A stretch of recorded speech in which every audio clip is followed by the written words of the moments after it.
I guess I start broadcasting. Woo.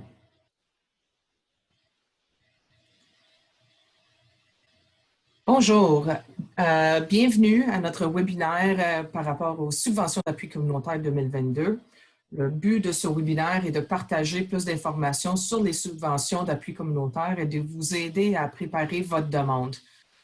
Pour m'introduire, mon nom c'est Jacqueline Hall et je suis gestionnaire de programme et la personne responsable pour ces subventions ainsi que les subventions Rebâtir des vies de la Fondation. Je vais essayer de ne pas parler trop vite. Si je le fais, veuillez me le signaler en levant la main ou en tapant dans la boîte à questions. Pour ce qui est des questions, je répondrai vers la fin de la présentation, mais vous pouvez en tout moment rentrer vos questions dans la zone questions ou le chat. Notez que ce webinaire serait enregistré et le contenu de la présentation sera disponible sur notre chaîne YouTube sûrement à partir de demain. Je ne ferai pas la promesse que ça sera disponible aujourd'hui, mais demain, vendredi, il devrait être disponible en ligne pour tous ceux et celles qui le souhaitent. J'aimerais reconnaître aussi que le travail de la Fondation se fait sur les terres traditionnelles de plusieurs communautés autochtones à travers Turtle Island.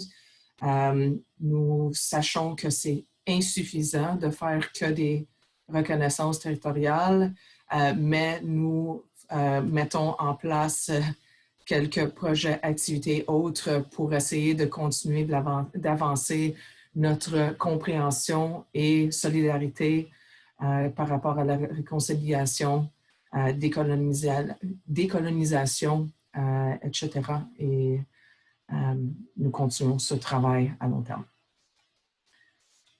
Bon, c'est quoi les subventions d'appui communautaire? Donc, c'est un financement de 12 mois visant à offrir un financement flexible aux organismes qui offrent des programmes et des services pour cibler 4 enjeux pressants.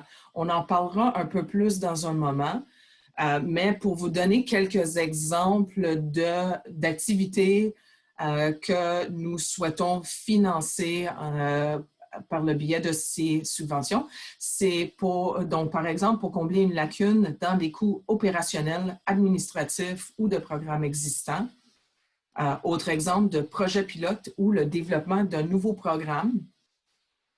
Autre possibilité, pour adapter les services à l'aide de nouvelles technologies ou d'approches. Donc, il se peut très bien que c'est un programme, un service autrement existant, mais que dans le contexte actuel, il faut vraiment revisionner la façon de faire.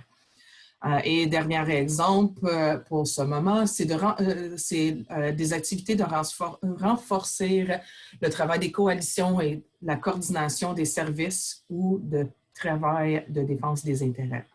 Donc, que quelques exemples, vous allez trouver dans les critères affichés sur notre site web plus d'exemples, mais on va en détailler quelques-uns de plus ici, ainsi que les autres critères à prendre en considération. Donc, pour être considéré admissible pour une subvention d'appui communautaire, vous devez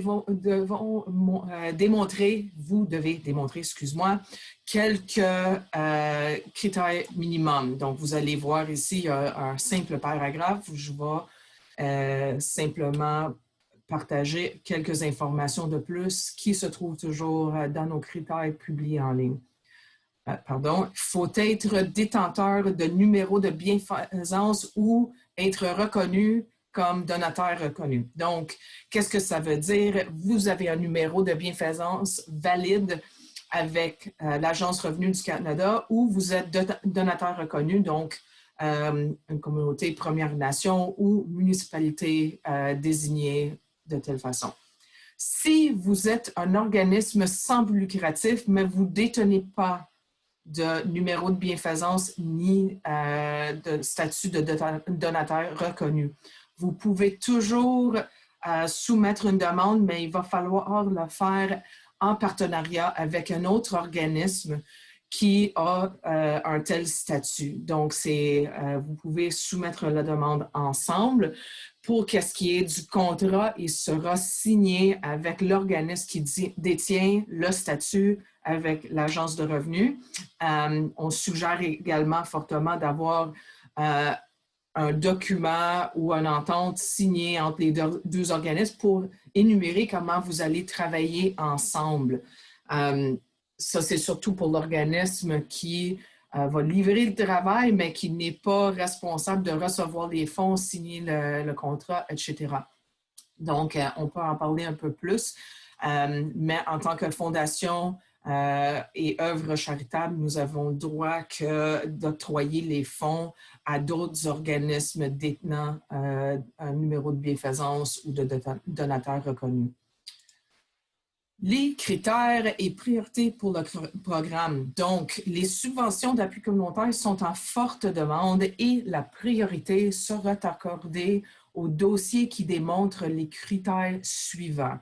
Donc, les organismes dirigés par et ou pour au service des femmes et des personnes bispirituelles, trans, non-binaires, de populations confrontées à des barrières multiples qui n'ont pas accès à de services adéquats, incluant des personnes issues de Premières Nations, communautés métisses inuites, les femmes noires, les femmes en situation de handicap et les personnes bispirituelles, lesbiennes, gays, bisexuelles, trans, queer, en questionnement, intersexes, pansexuels, androgènes et asexuels, autrement dit, 2S LGBTQI.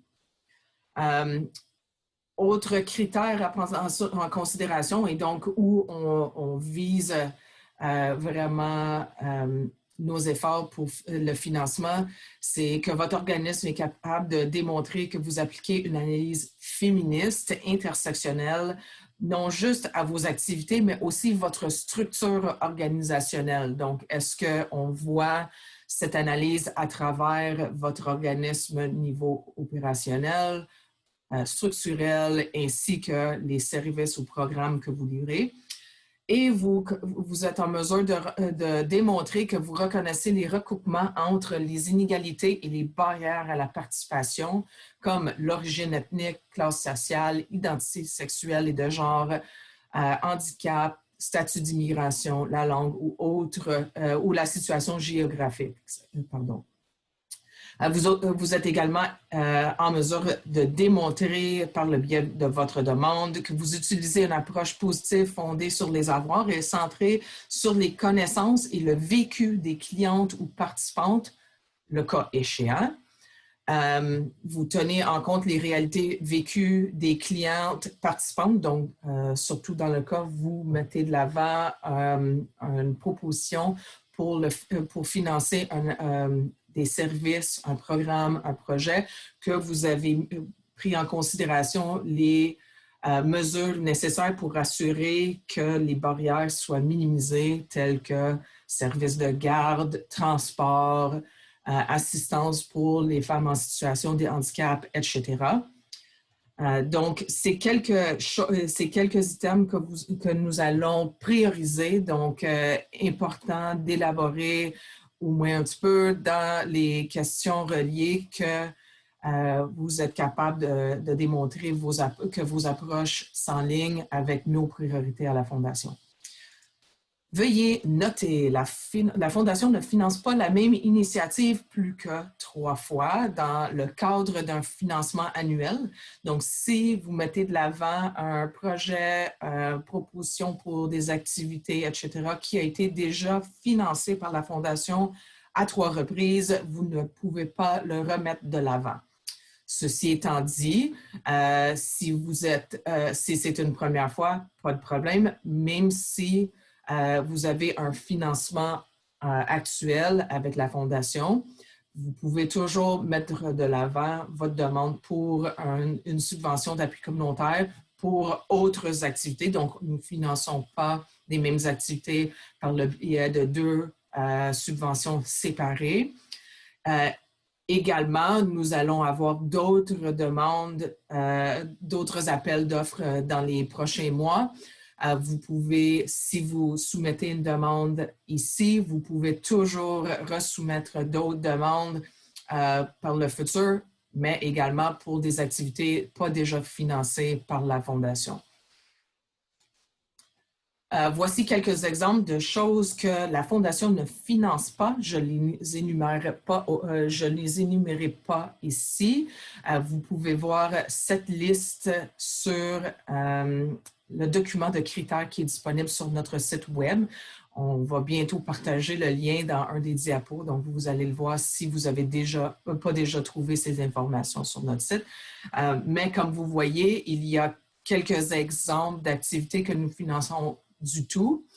Et dans d'autres cas, il faut que ça soit, vous pouvez faire une demande pour financer une telle activité, mais il faudrait que ça soit un projet un peu plus vaste. Donc, par exemple, des films ou vidéos, ainsi que la formation en autodéfense, nous pouvons le financer seulement s'il fait partie d'un plus grand projet. Pardon, j'ai été de reculons. Voici l'échéancier. Donc, vous allez voir et remarquer que la date limite est le 21 mars. Je sais que quelques personnes ont noté dans le courriel qu'on a fait l'erreur d'indiquer le 11 mars. Donc, la date limite est le 21 mars à 17 h, heure de l'Est. Donc, si vous vous retrouvez dans l'Est canadien, donc des Maritimes, il serait 18 h chez vous. Si vous trouvez plus dans l'Ouest, il faudrait faire l'ajustement aussi.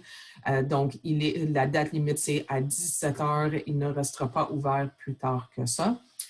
Ceci étant dit, si jamais vous avez de la misère à avoir un de vos lettres d'appui, par exemple, à temps, veuillez communiquer avec nous avant la date limite pour qu'on puisse essayer de trouver un arrangement si nécessaire. Il se peut très bien que vous sachiez que votre lettre de soutien arrive le lendemain. On pourrait toujours s'arranger, mais il faudrait qu'on se parle avant la date limite. Les documents ne seront pas reçus après la date limite, à moins qu'on ait été en contact auparavant. Pour qu'est-ce qui est des délais par la suite pour recevoir une réponse, vous allez voir ici que le comité, qui est formé de bénévoles d'à travers le Canada, on leur donne 1 mois et demi à peu près pour la révision des demandes reçues. On regarde toutes les demandes et le comité prend le temps d'essayer de noter les choses qui ont bien apprécié et les aspects à améliorer pour le futur afin qu'on puisse vous le partager. Donc ça, on vous leur donne quand même 1 mois et demi pour faire ainsi. Le comité se rejoint en début juin, donc c'est noté ici juin, mais c'est vraiment la première semaine du mois de juin que le comité va se rejoindre pour la prise de décision, donc les 24 ou 25 projets ou demandes plutôt qui vont se faire financer.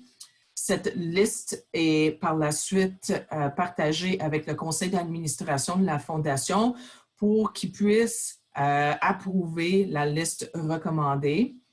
Si jamais ils ont des inquiétudes, c'est la place aussi pour eux de poser des questions.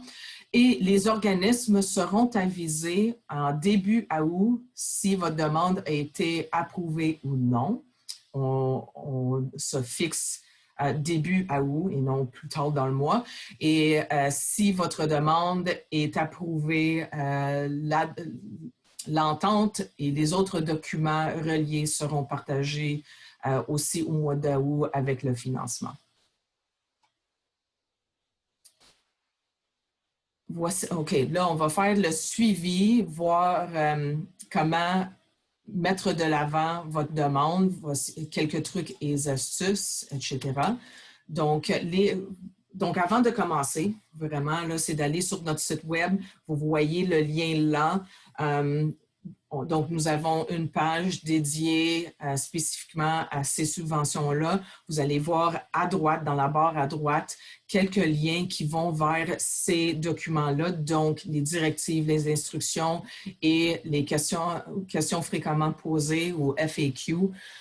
Donc, ces documents-là existent sur le site en format PDF, sont aussi liés directement dans la demande. Si jamais vous êtes en train de remplir vos réponses, vous pouvez aussi facilement y accéder en cliquant le lien, puis on vous montrera où bientôt. Mais veuillez les lire avant de commencer à faire votre demande. On a pris beaucoup de temps à créer ces documents-là. Donc, les directives expliquent plutôt nos critères que nous prenons en considération pour les décisions, des exemples d'activités que nous allons financer, ainsi que des activités qu'on ne finance pas, etc. Donc, vraiment les instructions, excuse-moi, les critères de base. Il y a un document d'instruction. Ça, c'est vraiment un document pour vous aider à bien répondre aux questions. Donc, on donne plus de détails des informations qu'on recherche dans chaque question. Donc, un bon outil à utiliser pendant que vous faites la rédaction de votre demande. Ainsi que les questions fréquemment posées. Donc, souvent, on se fait demander les mêmes questions. À chaque fois qu'on voit des questions qui reviennent régulièrement, on rajoute à ce document-là. Donc, veuillez le regarder pour voir si la question que vous avez a déjà été répondue là-dedans.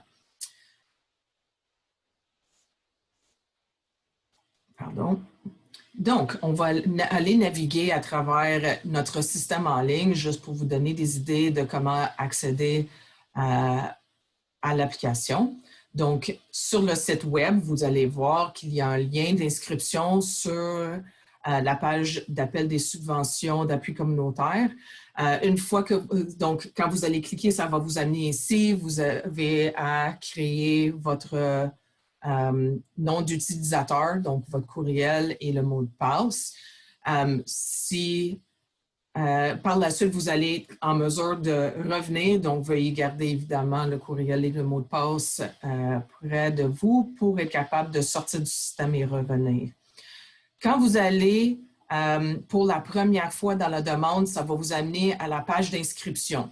Notez que si vous sortez et vous revenez, vous ne verrez pas cette page-là, c'est vraiment juste la première fois pour déterminer si vous êtes éligible à ce financement. Donc, vous allez voir ici, il y a 4 questions, plutôt 3 questions et une sélection à faire. Donc, les 3 premières questions, c'est des critères d'admissibilité. Il va falloir que vous répondez oui aux 3 questions, sinon, vous n'êtes pas éligible pour un financement d'appui communautaire. Donc, je vais juste les lire vite fait. Donc, vos activités sont-elles exclusivement ou principalement axées sur les femmes, filles, personnes bispirituelles, trans, non-binaires et du LGBTQI? Vos activités se déroulent-elles au Canada? Et présentez-vous une demande au nom d'un organisme incorporé sans but lucratif ou d'un organisme de bienfaisance ou d'un donateur reconnu tel que défini par l'Agence du revenu du Canada? Donc, la réponse, il faut que ça soit oui pour ces 3 questions-là. Si jamais la réponse est non, vous n'êtes pas éligible pour le financement. Par la suite, vous voyez qu'il y a une 4e question à répondre. C'est vraiment de sélectionner quel formulaire applique à votre situation. Donc, si vous êtes un organisme qui détient un numéro de bienfaisance ou de statut de donateur reconnu, vous choisissez le premier qui lit ainsi « Nous sommes un organisme de bienfaisance ou de donateur reconnu ». Si vous travaillez en partenariat avec un autre organisme, donc vous êtes OSBL ou NBL et vous travaillez avec un organisme qui détient le numéro charitable ou statut de donateur reconnu, vous choisiriez la 2e option qui est on travaille avec un partenaire qui est un organisme de bienfaisance ou de donateur reconnu. Donc, les formulaires sont un peu différents, les questions sont pareilles, mais il y a quelques questions par rapport aux organismes qui seront différents, donc il faut absolument choisir le bon formulaire. Voilà, vous avez choisi votre formulaire. Si jamais vous sortez et vous revenez, vous allez voir, c'est ici que vous allez vous retrouver. Donc, pour être capable de retourner sur votre demande, le nom sera indiqué comme les subventions d'appui communautaire 2022 dans la liste ici. Donc, vous pouvez retourner à n'importe quel moment pour rajouter ou regarder la demande. Aussi, je veux juste Je veux juste vous parler un peu des icônes qui se trouvent à droite. Il se peut qu'ils vous soient utiles. Donc, une seule personne peut travailler sur la demande à la fois avec le même courriel. Donc, soit vous pouvez partager le courriel et mot de passe avec vos collègues ou vous pouvez utiliser les boutons à droite pour partager. Donc, vous allez voir la première icône, c'est pour transférer à un nouveau propriétaire, donc d'envoyer la demande à quelqu'un d'autre, soit dans votre organisme ou votre organisme partenaire, le cas échéant. Vous pouvez aussi gérer les personnes qui ont accès à voir la demande.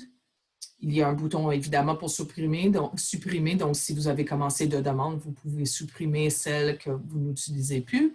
Et dernièrement, c'est une icône pour vous envoyer une copie de la demande pour courriel. C'est très utile. Je le suggère de l'utiliser avant de soumettre votre demande. Vous pouvez, même après avoir soumis la demande, vous aurez accès à le voir pour des mois, voire des années dans le futur. Mais au cas qu'il y a un problème avec le système, au cas qu'il y a un changement dans votre organisme et personne ne sait c'est quoi le courriel pour accéder au dossier, au moins vous aurez une copie à sauvegarder dans vos dossiers. Donc, très utile d'envoyer une copie à vous-même ou à vos collègues avant de soumettre votre demande.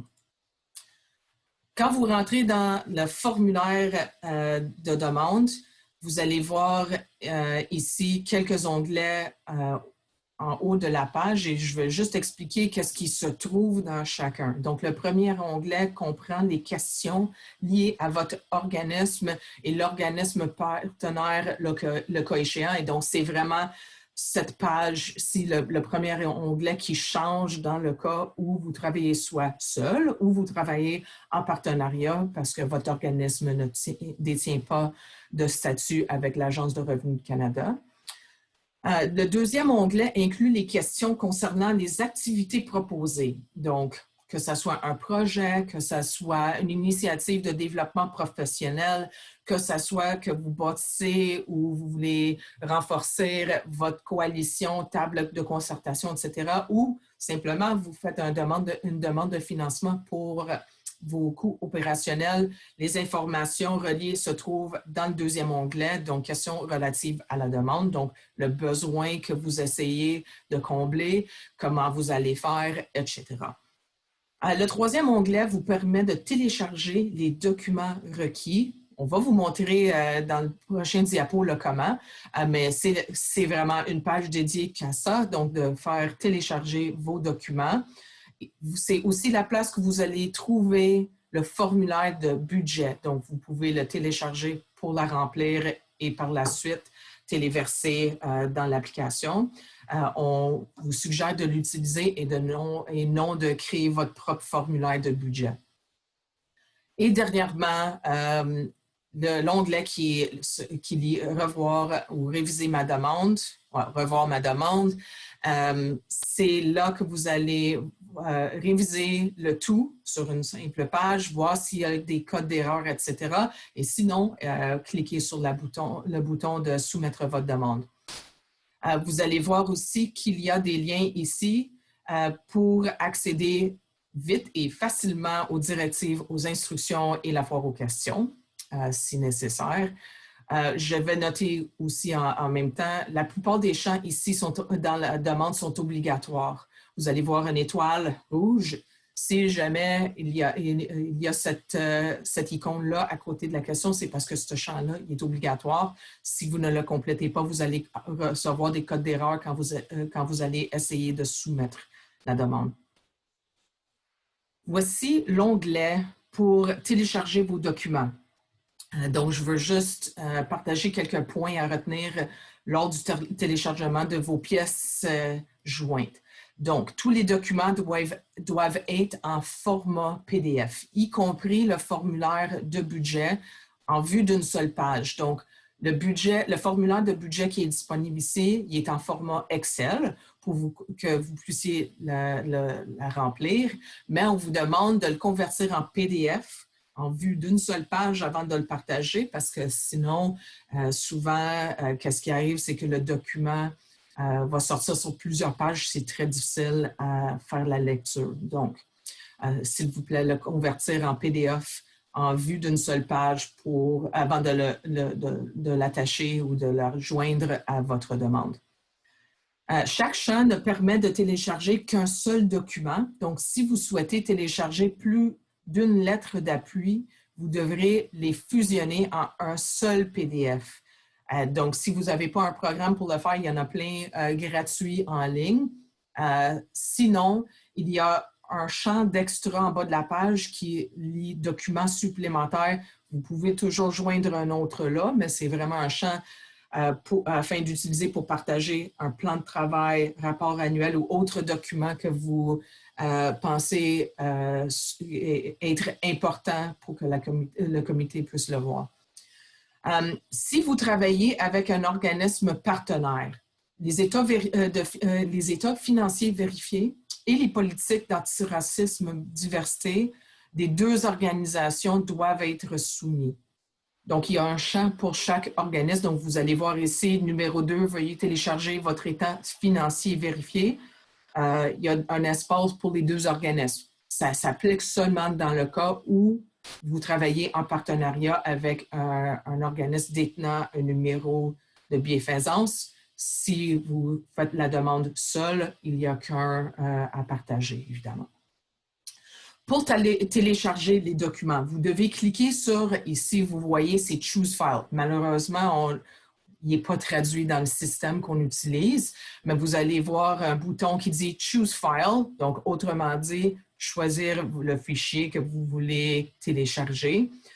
Pour sélectionner le fichier sauvegardé sur votre ordinateur ou votre stockage en ligne, donc vous allez naviguer, s'il est sur votre ordinateur, vous allez choisir le fichier où il se trouve et cliquer dessus.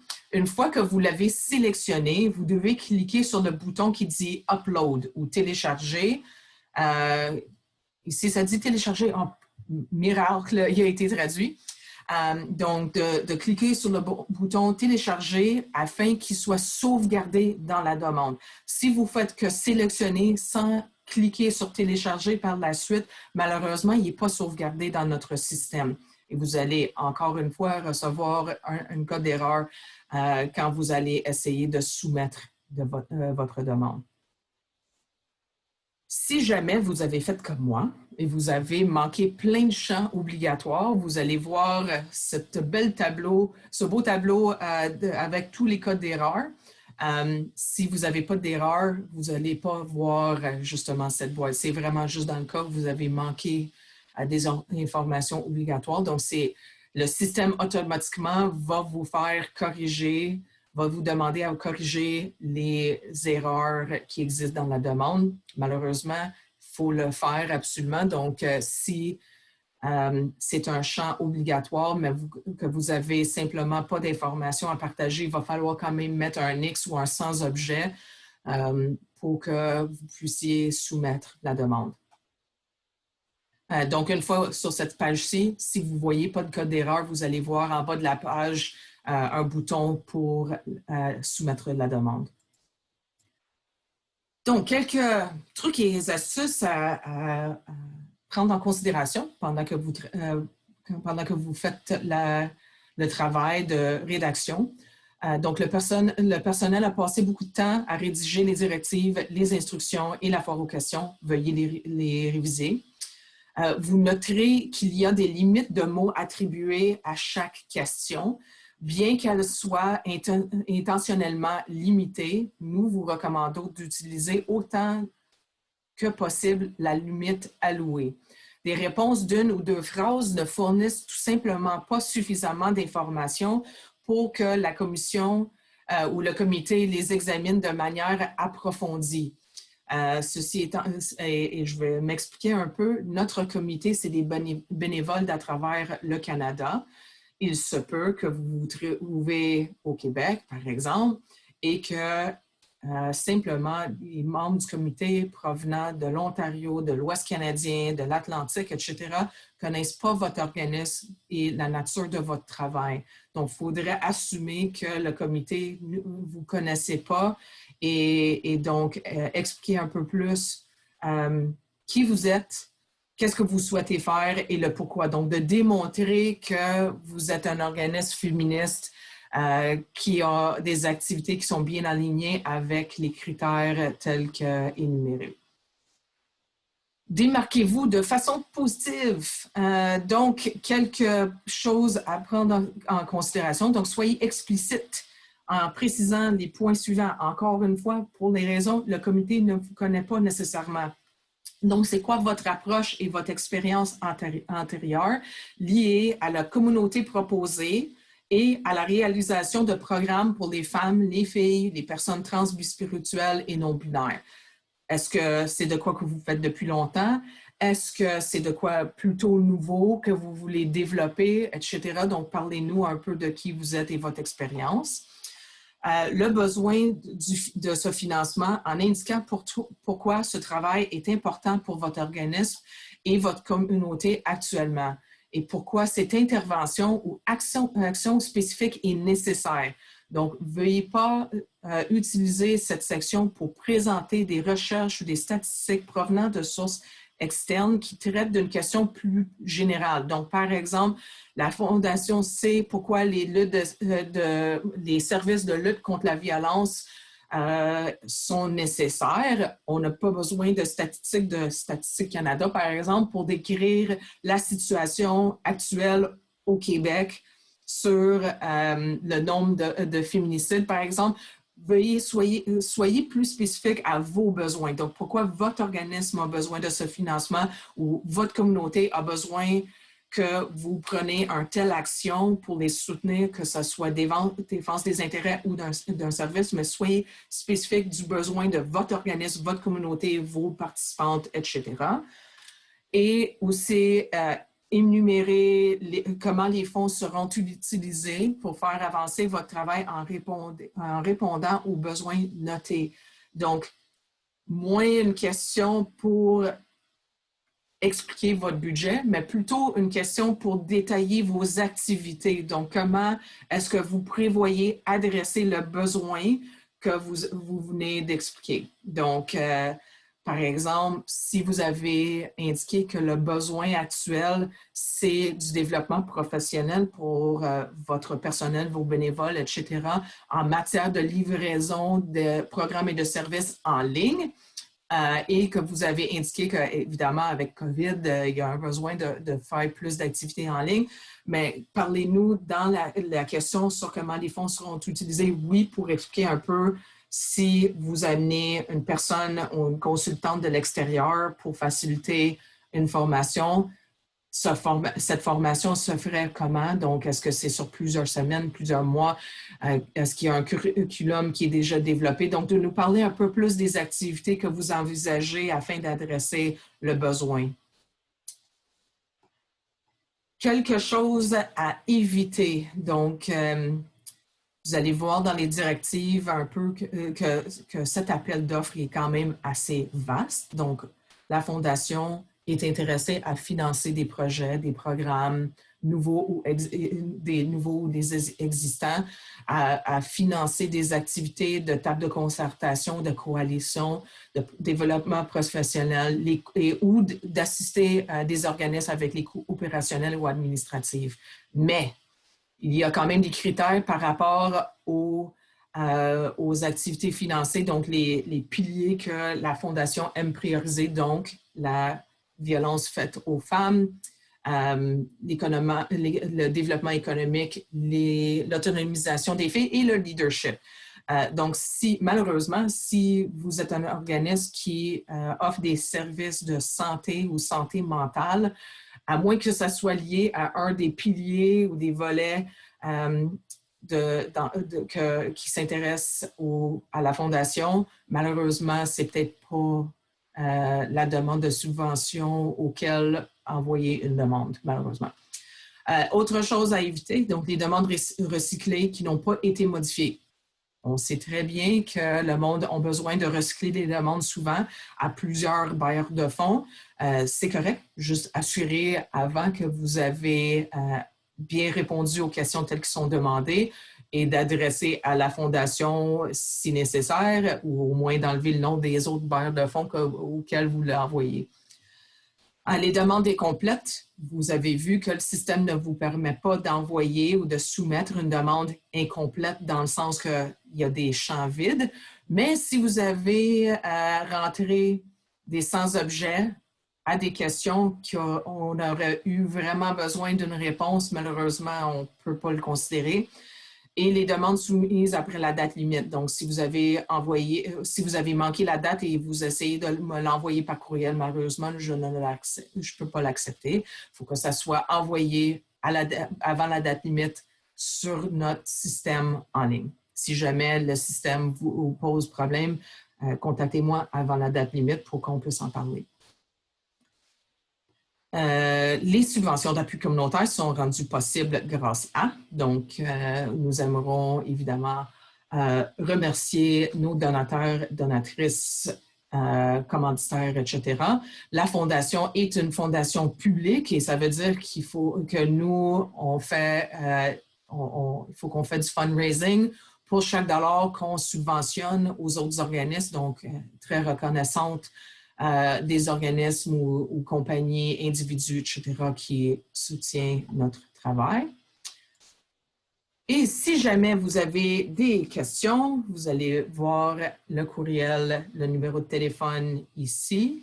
Malheureusement, la Fondation n'a que quelques employés bilingues, donc dans ce cas-ci, veuillez m'envoyer directement vos questions.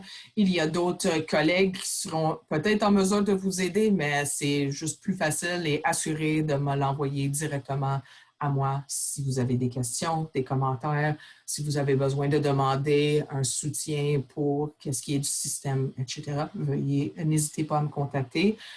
Moi, je me trouve à Montréal, donc généralement, je suis en ligne de 9h30 à 5h du lundi au vendredi. Si vous m'envoyez un courriel après les heures, je vous retournerai l'appel le lendemain.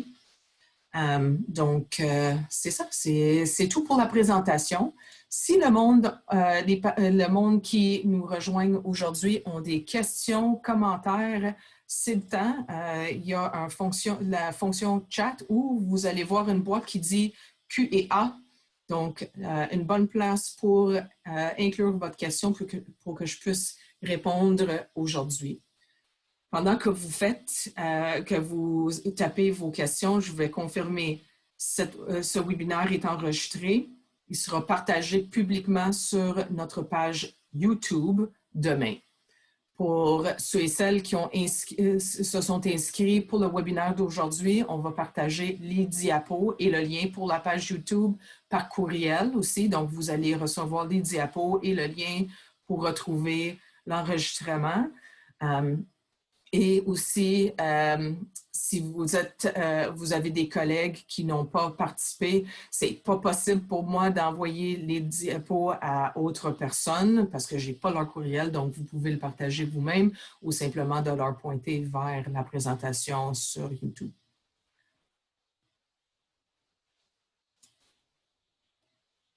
Donc, à date, je ne vois pas de questions. Je sais que souvent, le monde sont soit gênés ou les questions arrivent après la présentation.